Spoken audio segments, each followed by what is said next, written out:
आज के समय में महिलाओं के लिए कंसीव करना एक बड़ी चुनौती बन गई है। हार्मोनल असंतुलन, खराब लाइफस्टाइल और स्वास्थ्य से जुड़ी समस्याओं के कारण प्रेग्नेंट होने में महिलाओं को कई परेशानियों का सामना करना पड़ता है।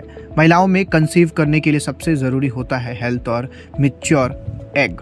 लेकिन कई बार महिलाओं के ओवरी में अंडे बनते तो हैं, पर वो ठीक तरह से विकसित नहीं हो पाते और इस स्थिति को छोटे अंडे बनने की समस्या के रूप में भी जाना जाता है। अब महिलाओं में छोटे अंडे बनने की समस्या न सिर्फ उनके प्रजनन क्षमता को प्रभावित करती है, बल्कि मानसिक तनाव और रिश्तों में खटास का भी कारण हो सकती है। तो आइए आज के इस वीडियो में हम जानते हैं कि महिलाओं में अंडे छोटे बनने की समस्या क्या है और इस समस्या से कैसे निपटा जा सकता है। तो चलिए शुरू करते हैं। छोटे अंडे बनने की समस्या क्या है, सबसे पहले ये जान लेते हैं। एक्सपर्ट्स का कहना है कि महिलाओं के ओवरी में हर महीने एक अंडा बनता है जो धीरे धीरे बड़ा होता है, और जब वह पूरी तरह से विकसित हो जाता है यानी कि 18 से 24 मिलीमीटर आकार का, तब वह फूटता है। अब इसी प्रक्रिया को ओव्यूलेशन के रूप में भी जाना जाता है। अगर अंडा पूरी तरह परिपक्व नहीं होता है यानी उसका आकार 14 से 15 मिलीमीटर से आगे नहीं बढ़ता है, तो वो फूटता नहीं है। अब ऐसे में अंडा और शुक्राणु का मिलन नहीं हो पाता है, जिससे फर्टिलाइजेशन नहीं होता है। वहीं गर्भाधारण संभव भी नहीं हो पाता है। अब यह स्थिति बहुत सी महिलाओं में आपको देखने को मिल जाएगा।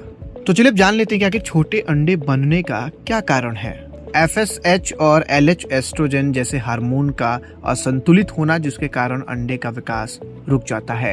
30 से 35 साल की उम्र के बाद महिलाओं की अंडाणु की गुणवत्ता और मात्रा दोनों कम होने लगती है, जो अंडे के छोटे होने का कारण बनता है। वहीं PCOD में अंडे तो बनते हैं, लेकिन अक्सर छोटे रहते हैं या फिर फूटते नहीं, जिनके कारण कंसीव करना मुश्किल हो जाता है।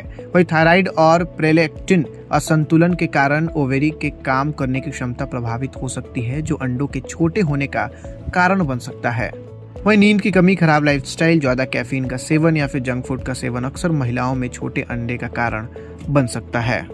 तो ये तो छोटे अंडे बनने का कारण हो गया, लेकिन चलिए अब जानते हैं कि अंडे का आकार बढ़ाने के लिए क्या करना चाहिए। फॉलिक्यूलर स्कैनिंग, यह एक तरह का अल्ट्रासाउंड है जिसे डॉक्टर हर दिन या फिर 2 दिन के बाद अंडे के आकार और विकास को मॉनिटर करते हैं। अब जिससे पता चलता है कि अंडा कब फूटने वाला है और कितना बड़ा है। वही हार्मोन थेरेपी या फिर इंजेक्शन लेना, अगर अंडा छोटा रह जाता है तो डॉक्टर FSH और HMG जैसे इंजेक्शन देते हैं, जो अंडे के विकास को तेज करते हैं। कुछ दवाइयां भी महिलाओं के अंडे के परिपक्व होने में मदद करती हैं, जिसे आप डॉक्टर की सलाह पर ले सकते हैं। वही सबसे बड़ा आपको एक चीज बदलना होगा, अपनी लाइफस्टाइल। महिलाओं के अंडे को बड़ा करने के लिए जरूरी है कि आप इलाज के साथ साथ अपने लाइफस्टाइल में भी जरूरी बदलाव करें, ताकि हार्मोन्स संतुलित रह सके। तो दोस्तों, छोटे अंडे बनने की समस्या कई महिलाओं में सामान्य है, लेकिन इसका इलाज भी संभव है। इसलिए अगर किसी महिला को कंसीव करने में मुश्किल हो रही है, तो उसका एक बड़ा कारण अंडों का छोटा बनना हो सकता है, जिस पर गौर करना जरूरी है। फिलहाल इस वीडियो में इतना ही। आपको जानकारी कैसी लगी कमेंट में लिखकर जरूर बताइएगा। धन्यवाद।